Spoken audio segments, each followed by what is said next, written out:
জয় গুরু। পরম প্রেমময় শ্রী শ্রী ঠাকুর অনুকূল চন্দ্রের শ্রীহস্ত লিখিত সপ্তদশারণ গ্রন্থ পাঠ। বলো।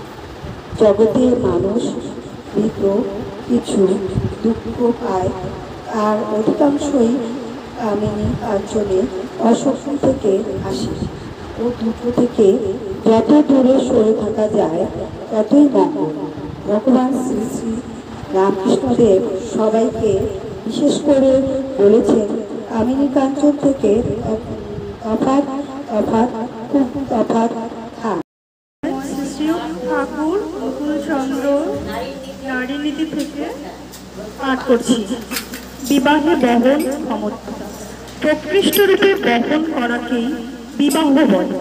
যে বহন করিবে সে যদি যাহাকে বহন করিতে হইবে তাহা হইতে সর্বপ্রকারে সর্ববিষয়ে সমর্থ না হয়, তবে কি করিয়া হইতে পারে? যাহাকে তুমি তোমাকে সর্বপ্রকারে বহন করিবার জন্য প্রার্থনা করিতেছ, তিনি তোমার সে প্রার্থনা পূরণ করিবার উপযুক্ত কিনা বিবেচনা করিয়া নিজেকে দান করিও। পতন বেদনা ও আঘাত হইতে উত্তীর্ণ হইবে।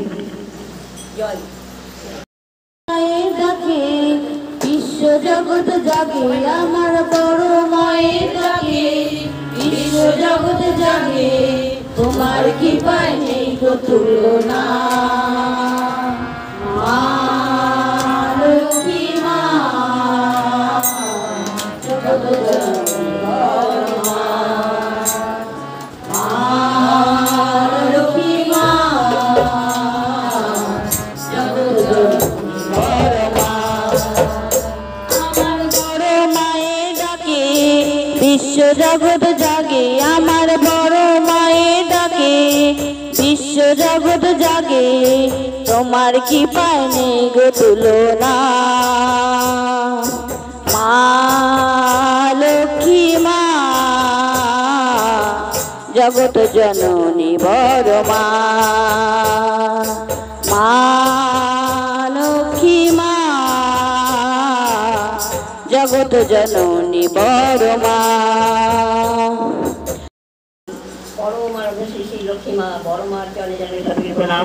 परम पूज्य पाद श्री श्री भद्राचार्य प्रणाम। परम पूज्य पाद श्री श्री आचार्य देवी জানাই শতকোটি প্রণাম। উপস্থিত সকলকে জানাই আন্তরিক জয় গুরু। আজকে আমরা এইখানে মিলিত হয়েছি ঠাকুর চরণে তাদের প্রত্যেকের জন্য শান্তি স্বস্তি কামনা করি, তারা যে সুখে থাকে আনন্দে থাকে এবং ঠাকুরকে মাথায় নিয়ে চলতে পারে। আজ আমরা এই যে মিলিত হয়েছি, আজকে আমাদের চারজন যুবক এই যে মাতৃ সম্মেলনের আয়োজন করেছেন, তার কেন্দ্রে রয়েছেন আমাদের শ্রী শ্রী লক্ষ্মী মা বড় মা। সেই বড় মার জন্মমাস, এই জন্মমাসকে ঘিরে আমরা প্রতিটা বাড়িতে বাড়িতে গুরু ভাই গুরু বোনের বাড়িতে গিয়ে এমনি করে মাতৃ সম্মেলন করছি। ভীষণ ভালো লাগছে, ঠাকুর সাজানো খুব সুন্দর হয়েছে এবং এখানকার পরিবেশে খুব ভালো লাগলো। সবাই যেন আমরা ঠাকুরকে মাথায় নিয়ে চলতে পারি। শ্রী শ্রী লক্ষ্মী মা বড় মা যে আদর্শে তিনি তৈরি হয়েছে, আমাদের সামনে যে আদর্শ তুলে ধরেছে, সেই আদর্শকে মাথায় নিয়ে যেন আমরা চলতে পারি। লক্ষ্মী মায়েরা সব জাগো, লক্ষ্মী মায়েরা সব জাগো, সৃষ্টির কাজে সব উঠে পড়ে লাগো। নির্ভর ধনে মানবের কল্যাণে প্রাণ করো বানাজি মাগো। লক্ষ্মী মায়েরা সব জাগো, লক্ষ্মী মায়েরা সব জাগো, তোমরা না জাগলে মা শক্তি যে জাগবে না, দানবে ভরবে দুনিয়া গো। অন্তরে জাগরণী, মুখে মধুর বাণী, চেতনায় দেবী হয়ে ওঠো। তোমরা না জাগলে মা শক্তি যে জাগবে না, দানবে ভরবে দুনিয়া গো। অন্তরে জাগরণী, মুখে মধুর বাণী, চেতনায় দেবী হয়ে ওঠো। সরলতা মানবতা দিতে শুদ্ধতা, সরলতা মানবতা দিতে শুদ্ধতা, জীবনের বান্ধব করো গো। লক্ষ্মী মায়েরা সব জাগো, লক্ষ্মী মায়েরা সব জাগো। কাহার করে রে, মা এসেছেন মোরের ঘরে, মা এসেছেন রে। আজ শ্রাবণ মেঘে চাইল বাবন, কাহার করে রে, মা এসেছেন মোদের ঘরে, মা এসেছেন রে। মা এসেছেন, মা এসেছেন, মা এসেছেন, মা এসেছেন, মা এসেছেন রে। মা এসেছেন মোদের ঘরে, মা এসেছেন রে। আজ শ্রাবণ মেঘে চাইল বাবন, কাহার করে রে, মা এসেছেন মোদের ঘরে, মা এসেছেন রে।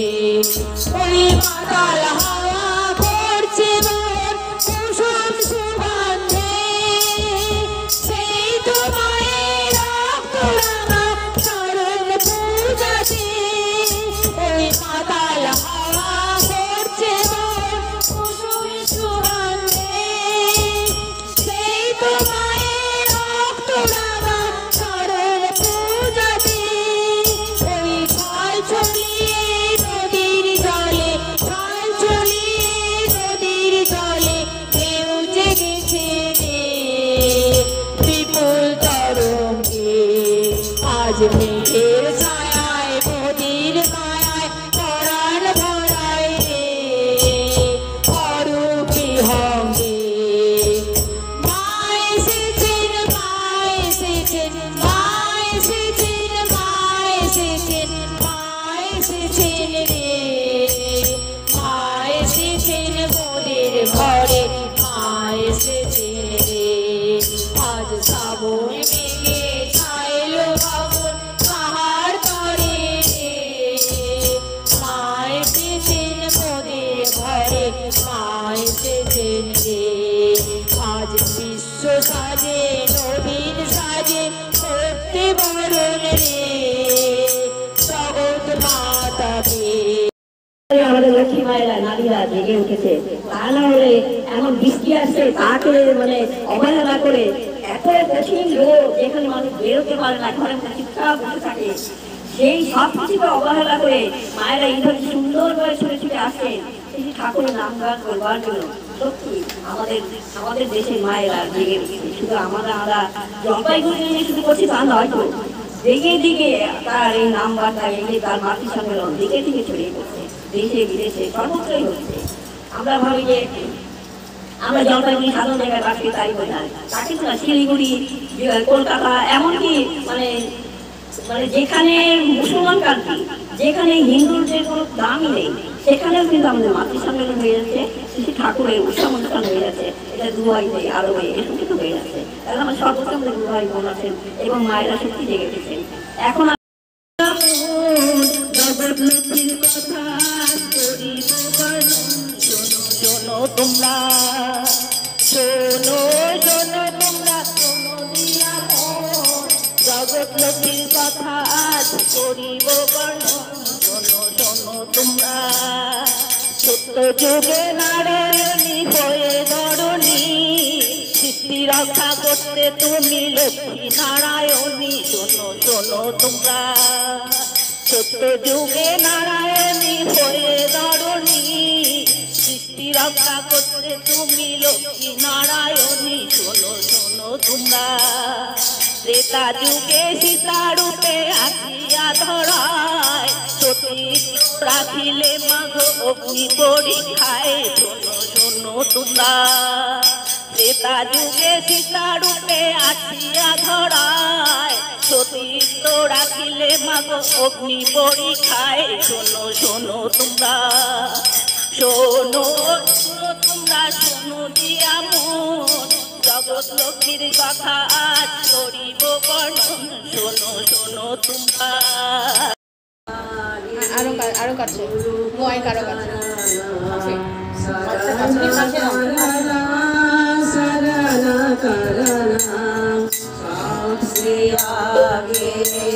गुरु का चरणा, शरण करना शरण करना।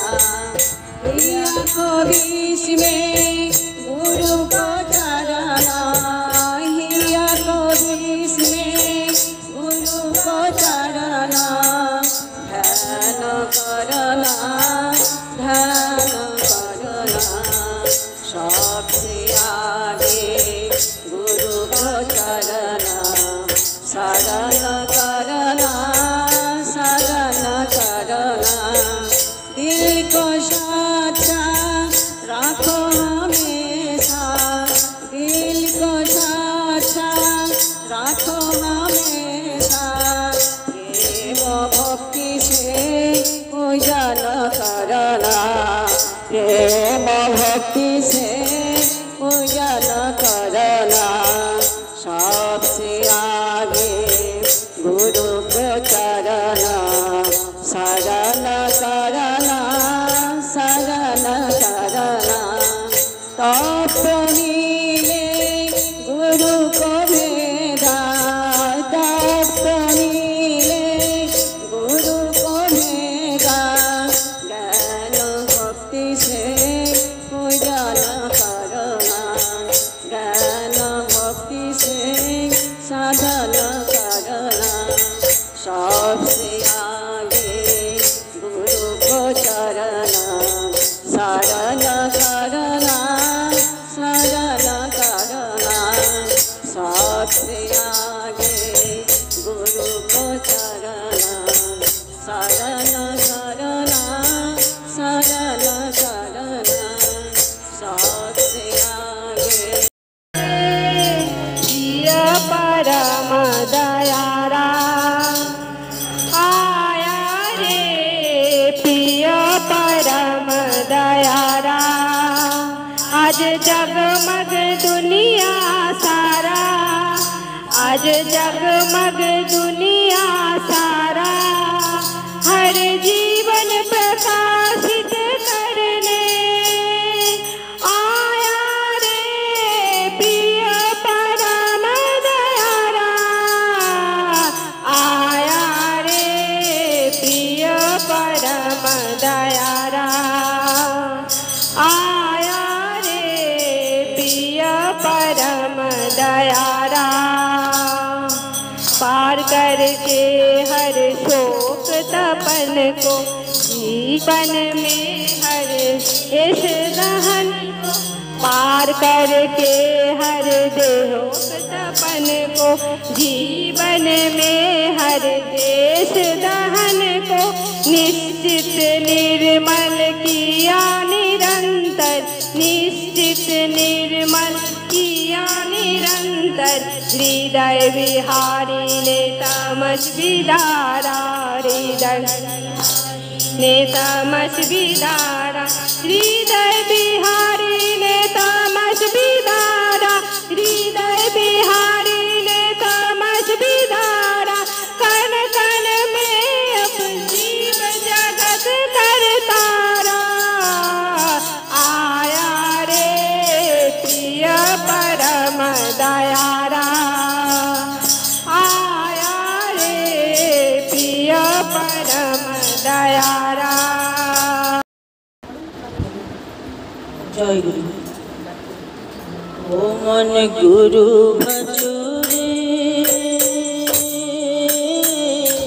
ओरे सोनार चाँद, दिल दरियाए उठले तूफान के दिबे आशान। ओ मन गुरु भजोरे, ओ मन गुरु भजोरे ओरे सोनार चाँद, दिल दरियाए उठले तूफान के दिबे आशान। ओ मन गुरु भजोरे, ओ मन गुरु भजोरे ओरे सोनार चाँद, दिल दरियाए उठले तूफान के दिबे आशान। ओ मन गुरु भजोरे, गुरु भजो गुरु चिंत गुरु परेशान, गुरु भजो गुरु चिंत गुरु परेशान। गुरु बिने भुवने, गुरु बिने भुवने बंधु নাই রে আর। ও মন গুরু ভজোরে, ও মন গুরু ভজোরে ওরে সোনার চাঁদ, দিল দরিয়ায় উঠলে তুফান কে দিবে আশান। ও মন গুরু ভজোরে। আমাদের দেওঘর থেকে নিয়ম আছে যে আমাদের অনুষ্ঠান 1 ঘন্টা 10 মিনিট করতে হবে। মানে প্রথমে 3টে গান হবে, আগে প্রার্থনা বই পাঠ, তারপরে 3টে গান, তারপরে আলোচনা, তারপরে একটা জয়রাধে ধ্বনি দিয়ে শেষ করতে হবে। কারণ একথা আমার বলার কারণ হলো এখানে অনেক মায়েরা আছেন যারা গান জানেন, ঠাকুরের কথা ভালো বলতে পারেন, কিন্তু আমার হাতে বাধা। যেহেতু দেওঘর থেকে নির্দেশ আছে 1 ঘন্টা 10 মিনিটের উপর আমরা যেতে পারবো না, কারণ নিয়মকে লঙ্ঘন করা হয়। তাই সবাই সব পথে নিচ্ছি, কিছুই বলতে পারছি না। তা আমাদের নিয়ম অনুযায়ী গান কিছু খুব সুন্দর সুন্দর গান হলো, মন ভরে গেছে। গানের পরে আমাদের কথা কীর্তন হবে। কথা কীর্তনের শুরুতেই কিছু বলতে পারবো।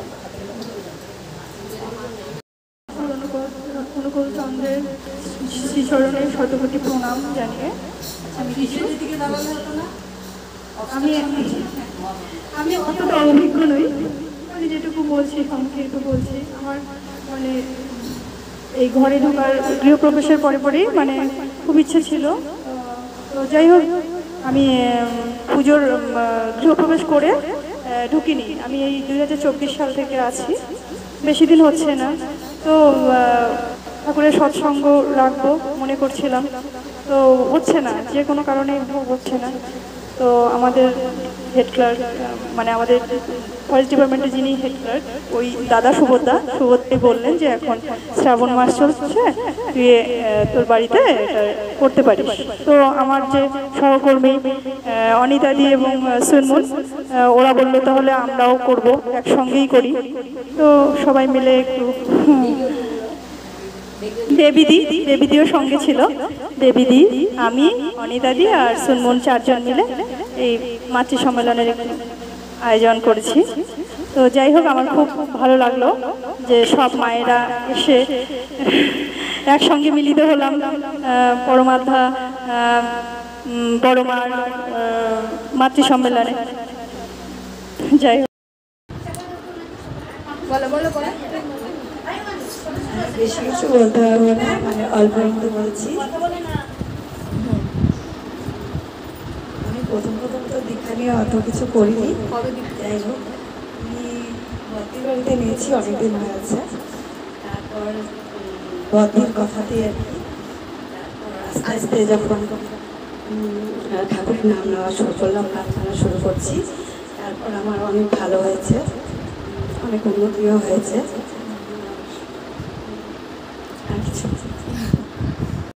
আমি সব বলতে জানি না। এটা শ্রাবণ মাস, বড় মার জন্ম মাস, আবার ঠাকুর বড় মার বিবাহ মাসও এটা। বড় মা আপনি কি বলেছেন? প্রথমে বলছেন গৃহিণী হতে বলেছেন, গৃহিণী হও, ভালো গৃহিণী হও।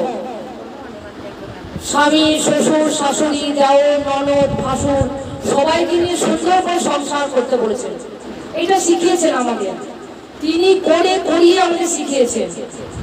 তিনিও যখন বিয়ে হয়েছিলেন, ছোট্টবেলায় তার বিয়ে হয়েছিলেন, তার ঠাকুমা শাশুড়ি তাকে খুব বকা দিতেন। সব কাজে কোনো কাজ করতে বললে বড়মা কিন্তু না বলতেন না, যদি নাও পারতো তাও তিনি কোনো না বলেননি।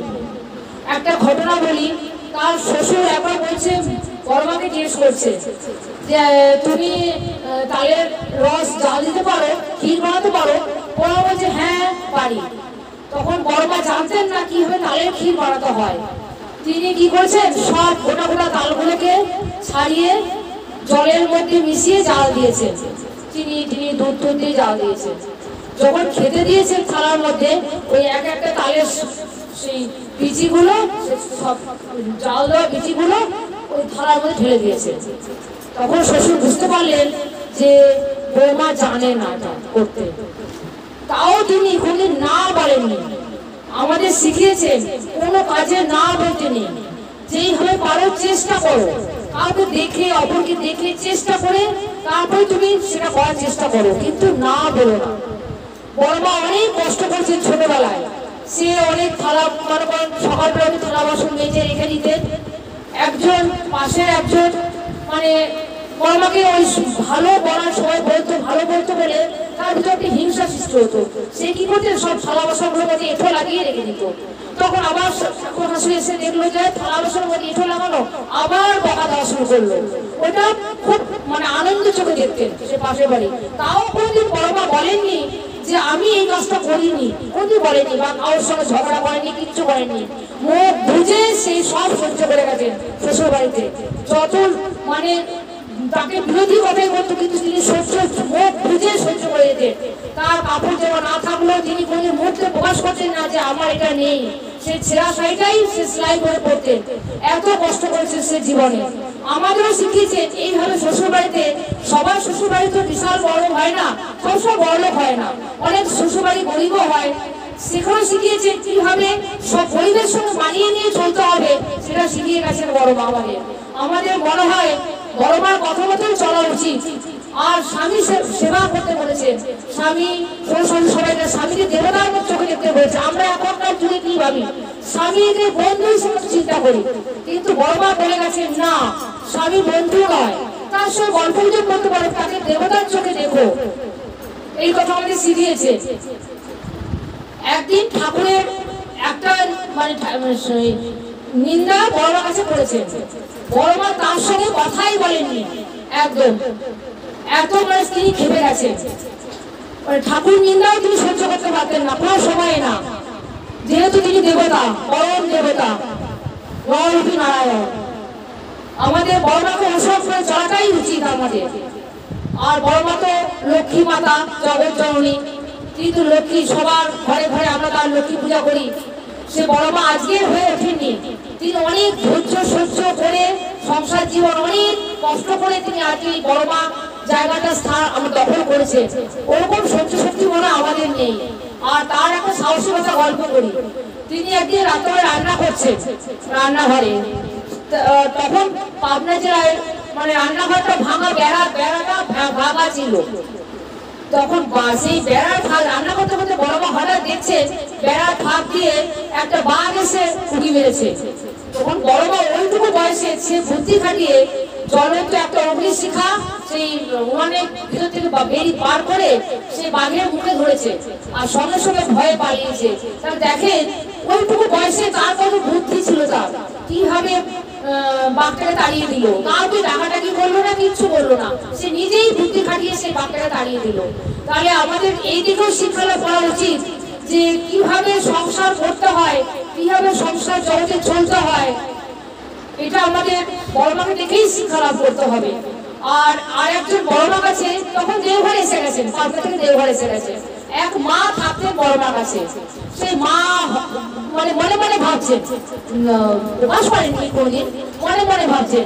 সবাই বলে বড়মা আশ্চর্য কোনো ঘটনা অনেক ঘটেছে এরকম, কিন্তু তিনি কোনোদিন কিছু দেখেননি। হঠাৎ বড়মা কি করছেন, যে একটা ঘর থেকে উপরের দিকে সিঁড়ি পেয়ে তার গা ঘেঁষে চলে গেলেন। দেখছেন পাচ্ছেন যে বড় মা সিঁড়িতে উপরের দিকে উঠে গেছে। তিনি দেখলেন যে হ্যাঁ বড় মা উপরে উঠে গেছে। তখন তিনি কি করছেন, বড় মা একটা কাজকর্ম করার জন্য তার বড় মা ঘরে ঢুকলেন। ঘরে ঢুকে দরজা খুলে ঘরে ঢুকেছে, দেখে বড় মা জল চোখের মধ্যে বসে আছে। ওই না দেখে সে একদম অজ্ঞান হয়ে গেছে। হঠাৎ তখন বড় মা এসে তার মুখে জল জল দিয়ে বলছে, কি রে তুই এরকম অজ্ঞান হয়ে গেলি, ব্যাপার কি? সে আর মুখে কোনো কথাই বলতে পারলো না। আর বড় মা মুচকে মুচকে হাসছে। তিনি তো জগৎ জননী, তিনি সবার অন্তরের কথা তিনি সব জানেন। কে কি আমরা মনে করি, কে কি বলি, এখনো পর্যন্ত দেওঘরে কিন্তু কোনো মনের কামনা আমরা সেখানে প্রকাশ করি, তা সেগুলো ঘটে যায়, সত্যিই ঘটে যায়। আমরা যদি ঠাকুরকে ঠিক মতো ধরে চলতে পারি, ঠাকুরকে ঠিক মতো যজন যাজন ইষ্টবিধি ঠিক মতো করতে পারি, তাহলে ঠাকুরকে নিয়ে আমরা এখনো সঠিক অনেক আশ্চর্য ঘটনাও আমাদের জীবনে ঘটবে। আসুন আমরা সবাই মিলে ঠাকুরের চরণে আমরা বন্দী হই, যজন যাজন ইষ্টবিধি ঠিক মতো করি, দুবেলা প্রার্থনা করি, ঠাকুরের পথে চলি, সৎ পথে চলি। এই বলে আমার বক্তব্য শেষ করছি। জয় গুরু। এখানে আমাকে ইষ্ট প্রশ্ন করতে বলছে, ঠাকুর সম্বন্ধে কিছু বলতে বলছে। আমি চাই না কেন ঠাকুর সম্বন্ধে কিছু বলতে বলছে, তেমন কিছু আমরা জানি না, সামান্য কিছুই জানি। এই ঠাকুর সম্পর্কে বলতে গিয়ে এক দাদা একদিন বলছেন ঠাকুরের কাছে এসে, পরম পুরুষের কাছে, আচ্ছা এই পৃথিবীতে পরম পুরুষ আবির্ভাবে কি হয়? তখন ঠাকুর বলে, এই পরম পুরুষ আবির্ভাবে একটা মনান্তর ঘটে। তখন সে দাদা আবার মনান্তর, আবার হাহাকার, আবার আকার। সে ঠাকুর মুচকে এসে বলে, না না, সেই মনান্তর নয়, এটা হচ্ছে মানসিকতার মনন, অন্তরের পরিবর্তন। যারা ইষ্ট প্রসঙ্গে ইষ্ট স্বার্থে চলবে এবং একযোগে তাকে নিয়ে বেঁচে থাকবে এবং আত্মা যখন বিমুখ হয়ে থাকবে, তাদের মধ্যে যে ভাবধারা আসবে, সেই ভাবধারার মধ্যে তারা ভগবত লাভ করবে। সে ছাড়া কখনো ভগবত লাভ হয় না, মানুষ কখনো ভগবত লাভ করতে পারবে। এইভাবে তিনি বুঝিয়ে দিলেন। তিনি যখন সত্যদর্শন গ্রন্থটা করে লিখেছিলেন, তখন তার বয়স মাত্র 22 বছর।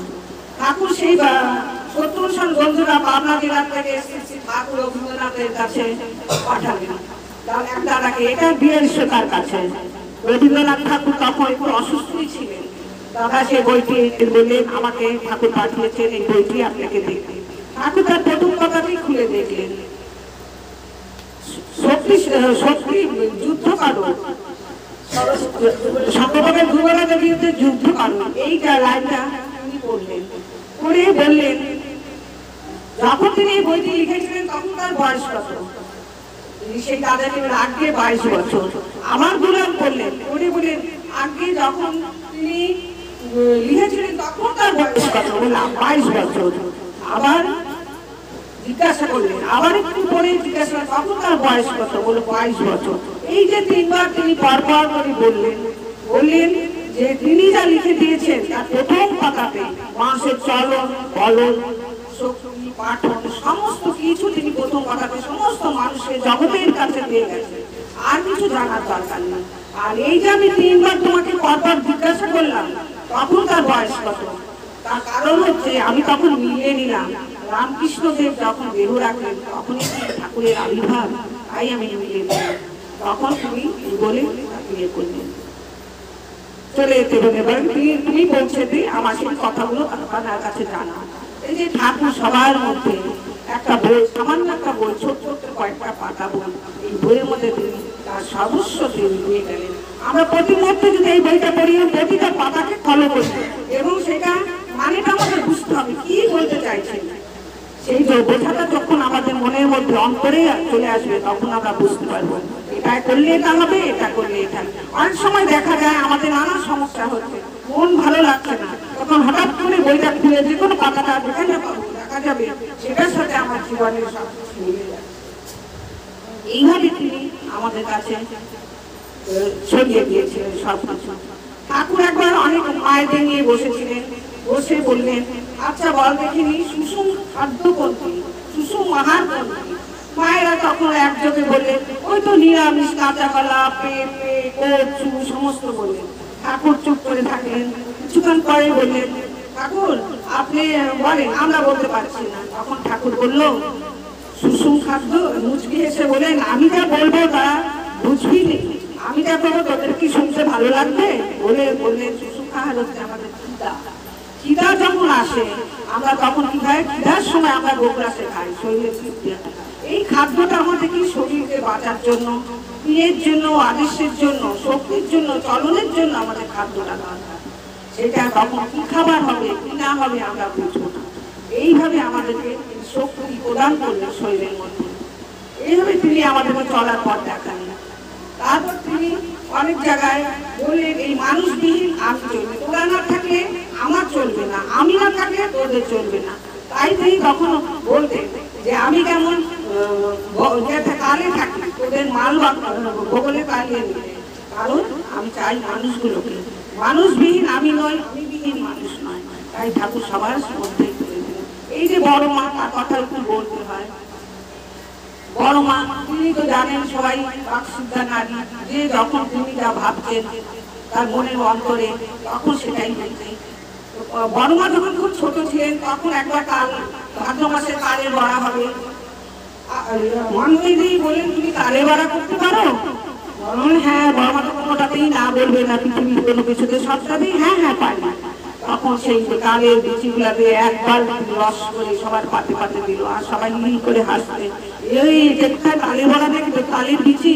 তখন মহিলা এসে বলে, ও এখন ছোট আছে, ও তো পারছে না, পরে বড় হলে করে দিবে।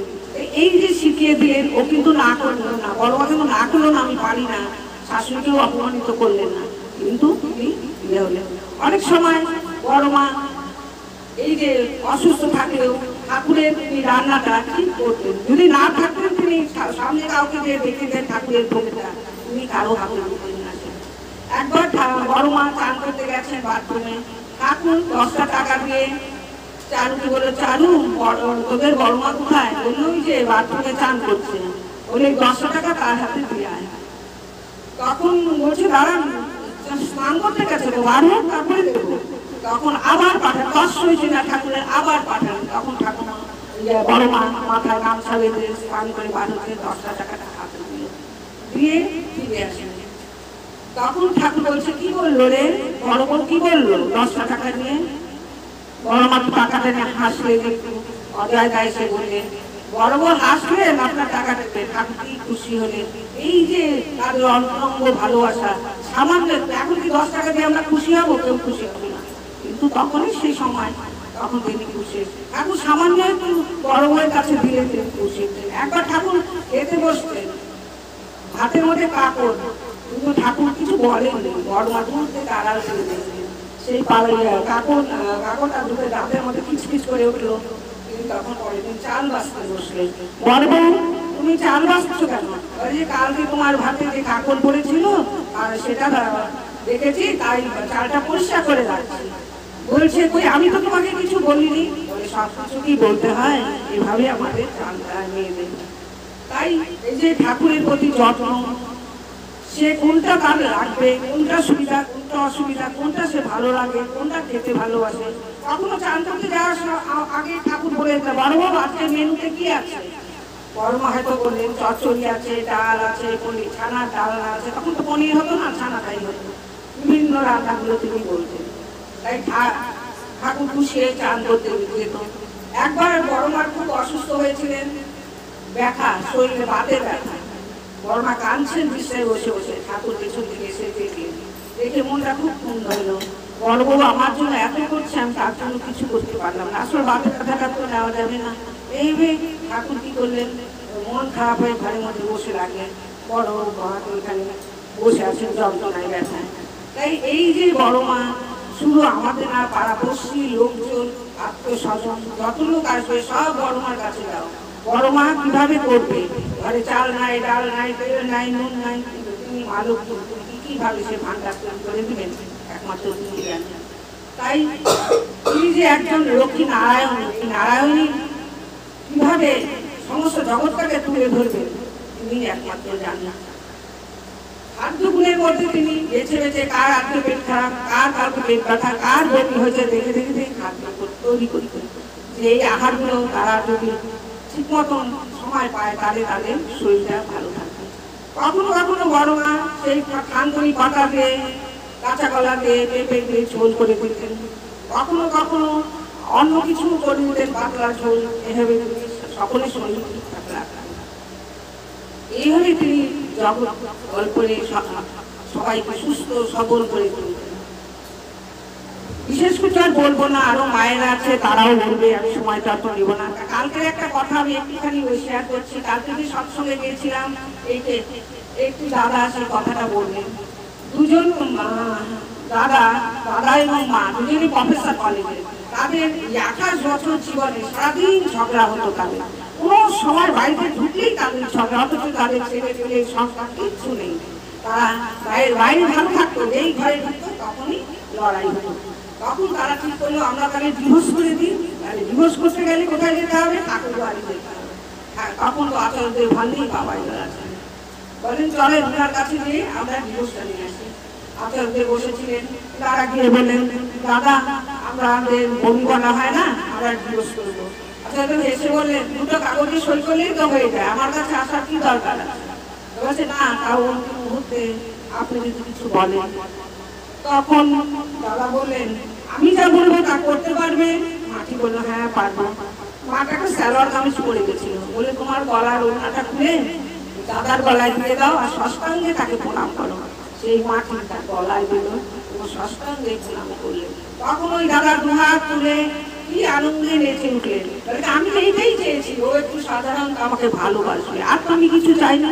ও কত টাকা জমিয়েছে, চাকরি করে এটিএম এর কত টাকা আছে, ও হোটেলে খাচ্ছে, কাকে কি দিচ্ছে আমি তো কোনো খুশ রাখতেও চাই না, শুধু আমি এইটুকুনি ভালোবাসা। তাই তাদের তখন এই মনে মিল হয়ে তখন তারা বাড়ি ফিরে আসে। এই যে সামান্য একটা কথা, সে গলায় আর একটা অন্যটা দিয়ে প্রণাম করলেই দিয়ে পেলেন, তার আগে ছিল সুস্থ সবল আনন্দিত হতেন। এইটা আমরা কাছ থেকে পাবো, এই আচার্যদেবের কাছ থেকে পাবো, ঠাকুরের কাছ থেকে পাবো। তাদের ঘুরে চললে আমরা অনেক কিছু পাবো।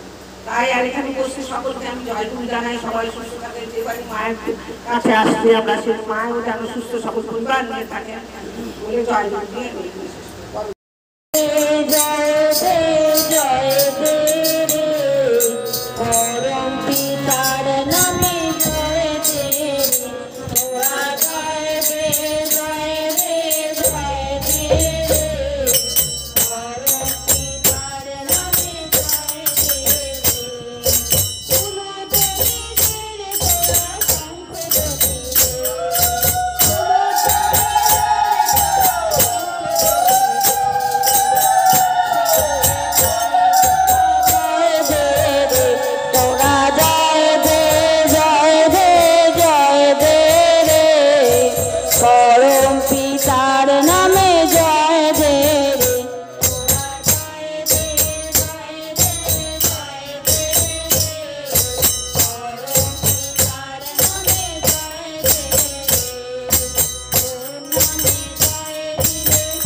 যুগযুগের মহাপুরুষগণ আসেন এই ধরাধামে আমাদেরকে বাঁচাবার পথ দেখাবার জন্য।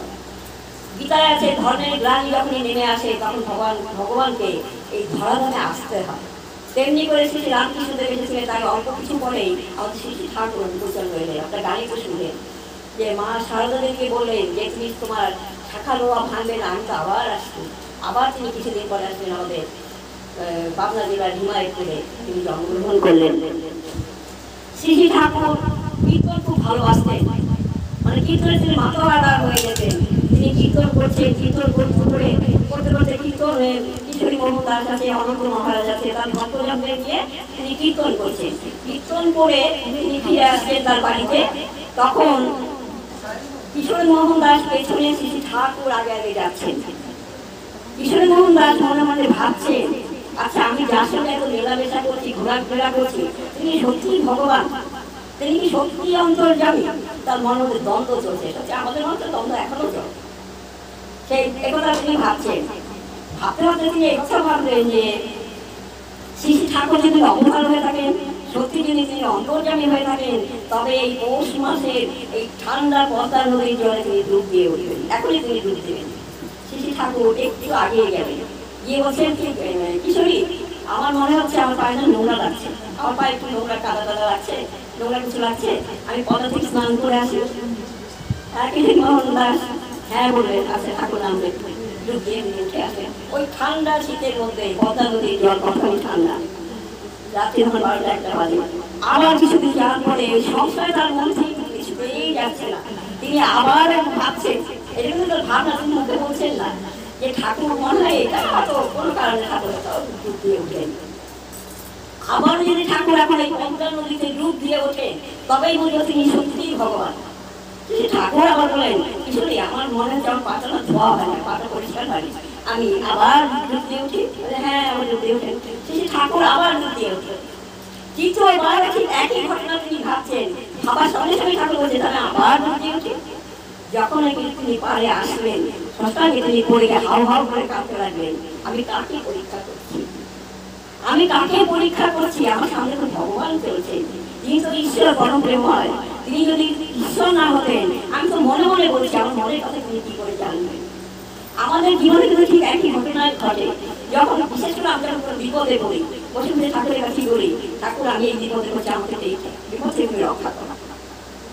আবার একসময় বলে বলছি, ঠাকুর তুমি সত্যি ভগবান হয়ে থাকো, আমি এই বিপদ থেকে রক্ষা করো। ঠাকুর কিন্তু তার দুহাত বাড়িয়ে দিয়ে আমাদের রক্ষা করেই চলছেন, করেই চলছেন, করেই চলছেন, তবুও আমাদের যাওয়ার শেষ হয়। আর একটা ঘটনার কথা শেষ করতে সময় শেষ হয়েছে। অনন্ত মহারাজ, তিনি ঠাকুরের পরম ভক্ত, তার জীবনটা মানে খুব কষ্টে ছিল। তার একই সঙ্গে তার বউ এবং মেয়ে মারা যায়, তার আর্থিক অবস্থা খুব খারাপ, মানে নিঃসহায় অবস্থা। আর ছোটবেলা থেকেই তিনি না সাধু সঙ্গ করতেন, সব সাধুদের কাছে গিয়ে বলতেন যে আমি ভগবানকে দেখতে চাই, আপনাকে আমাকে ভগবান দেখাতে পারবেন। যারা মানে সত্যিকারের অভিজ্ঞ মানুষ, যারা সত্যি ভগবানের সংস্পর্শে আছেন, তারা বলতে তোমার সঙ্গে তো তোমার ভগবানই আছে। কই আমি দেখতে পাই না? হ্যাঁ, তোমার বন্ধু হিসেবে তোমার ভগবান তোমার সাথে দেখতে বেড়ায়। কে বন্ধু? সবার সাথে মিশে, বন্ধু তো সে চিনতে পারছে না। একদিন তিনি ঠিক করলেন যে আমার জীবনে তার কিছুই নাই, নাই সুখ, নাই শান্তি, নাই কিছু, নাই আত্মীয় পরিবার পরিজন, আমি আমার জীবনটা শেষ করে দিব। তখন তিনি ঘরে ঢুকলেন, ঢুকে তার ছোট্ট ভাঙা ঘরের মধ্যে ঢুকে তিনি ফাঁসি লটকে দিলেন এবং জীবনটা শেষ করবেন বলে রেডি করছেন। এই মুহূর্তে দরজায় ঠাস ঠাস করে বাড়ি করছে, অনন্ত অনন্ত তুমি দরজা খোলো, দরজা খোলো, দরজা খোলো। অনন্ত মহারাজ ঘর থেকে বসে আমি দরজা খুলবো না, কিছুতেই দরজা খুলবো না। উনি তো বুঝতে পারছেন শ্রী ঠাকুর কোচামরা আছে, গলার সাথে বুঝতে পারছেন। তখন তিনি বললেন যে আমি খুলতে পারি, তুমি আমাকে ভগবানকে দেখাতে পারো। তখন ঠাকুর বুঝতে পারছে ভগবান দেখবি, তোকে আমি বলছি তুই বের হয়ে আয়। তিনি তখন যাই হোক ঠাকুরের কথা ফেলতে পারলেন না, তিনি বের হয়ে আসলেন। তখন তিনি চিনতে পারলেন যে ইনিই তো ভগবান।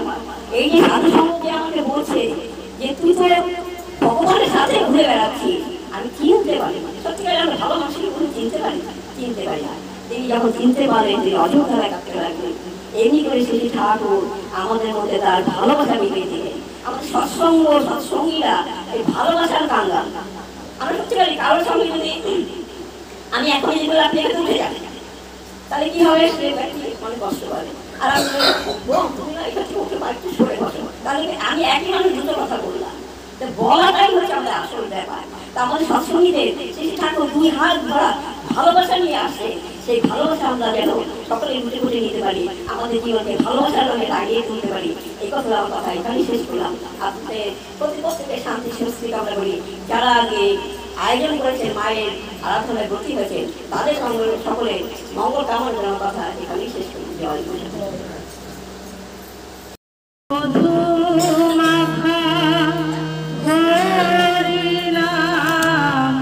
নিমাই কোথায় পেয়েছে এমন মধু মাখা হরিনাম, নিমাই কোথায় পেয়েছে এ নাম একবার শুনে হৃদয় বিনে, একবার শুনে হৃদয় বিনে আপনি বেজে উঠেছে এমন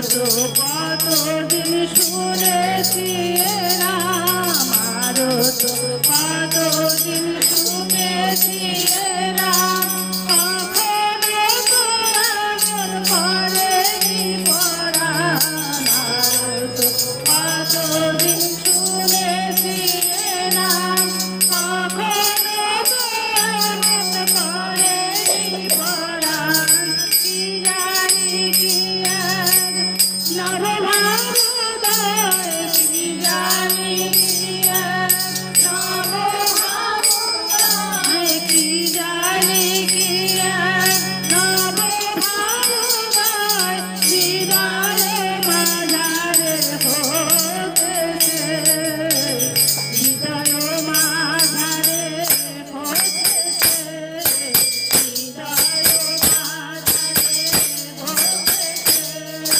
কি জানি কি হতেছে, কি জানি কি এক নবভাবোদয়, কি জানি কি এক নবভাবোদয়,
वन्दे पुरुषोत्तमं, वन्दे पुरुषोत्तमं, वन्दे पुरुषोत्तमं, वन्दे पुरुषोत्तमं, वन्दे पुरुषोत्तमं, वन्दे पुरुषोत्तमं, परम प्रेममय श्री श्री ठाकुर अनुकूल चंद्र जी की जय, परम प्रेममय श्री श्री ठाकुर अनुकूल चंद्र जी की जय, परम प्रेममय श्री श्री ठाकुर अनुकूल चंद्र जी की परमाराध्या जगत जननी श्री श्री बरमा की परमाराध्या जगत जननी श्री श्री बरमा की परमाराध्या जगत जननी श्री श्री बरमा की परमाराध्या जगत जननी श्री श्री बरमा की परम पूज्य पाद श्री श्री वरदा की परम पूज्य पाद श्री श्री वरदा की परम पूज्य पाद